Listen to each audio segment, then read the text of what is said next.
আজকে 12টা পর্যন্ত যারা ক্যান্ডিডেট যারা ইলেকশনে প্রতিদ্বন্দ্বিতা করার লাগে ডকুমেন্ট রেডি করছে, 12টার পরে দেখা যায় এই ভোটার লিস্টের নাম নাই, এই সেন্টারের নাম নাই, যেটা একটা আচরিত কথা, যেটা সমস্ত ভারতবর্ষের ইতিহাস নেই যে সকাল 12টা পর্যন্ত একটা সেন্টারে ভোটার লিস্টের নাম আছে আর 12টা পরে আর একটা সেন্টারের নাম যায় গিয়া।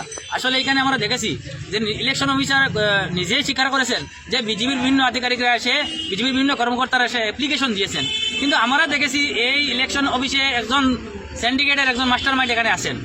উনি বিজেপির নাম নিয়ে বিভিন্ন মানুষের কাছ থেকে টাকা কালেকশন করে এইভাবে সকালে ভোট এই সেন্টারে, বিকালে অন্য সেন্টারে।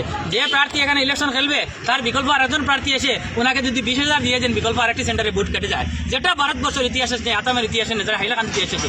আজকে আমার এখানে এসেছিলাম, ইলেকশন অফিসারের সঙ্গে দেখা করে এডিসি মহোদয় এসেছিলেন, ওনাদের সঙ্গে আলোচনা হয়েছে, ওনারা কথা দিয়েছেন ইন্ডিভিজুয়ালি যাদের নাম ট্রান্সফার করা হয়েছে রাত্রের ভিতরে ওনারা ঠিক করে দিবেন। যদি রাত্রের ভিতরে এদের নাম ঠিক করা না হয়, আগামীকালকে ইলেকশন অফিসে আমরা ঘেরাও করতে বাধ্য হব। কারণ হাইলাকান্দি মানুষ চায় সুষ্ঠু নির্বাচন, কিন্তু কিছু ব্যক্তিরা এখানে চায় না যে সুষ্ঠু নির্বাচন করতে দিতে। মানুষ অনেক আশা করে, অনেক টাকা খরচ করে একটা সেন্টারে ভোট ইলেকশন প্রতিদ্বন্দ্বিতা করার জন্য প্রস্তুতি নিচ্ছে, কিন্তু হঠাৎ করে তার ভোট অন্য সেন্টারে চলে যায়। এটা কি ধরনের ঘটনা? আমার ভোট যদি অন্য সেন্টারে যেতে হয়, আমি ইন্ডিভিজুয়ালি আমি অ্যাপ্লিকেশন দিতে লাগবে, কোনো অ্যাপ্লিকেশন নেই, বিনা অ্যাপ্লিকেশনে গিয়ে ভোট অন্য সেন্টারে চলে যায়। এটা হাইলাকান্দিতে চলছে।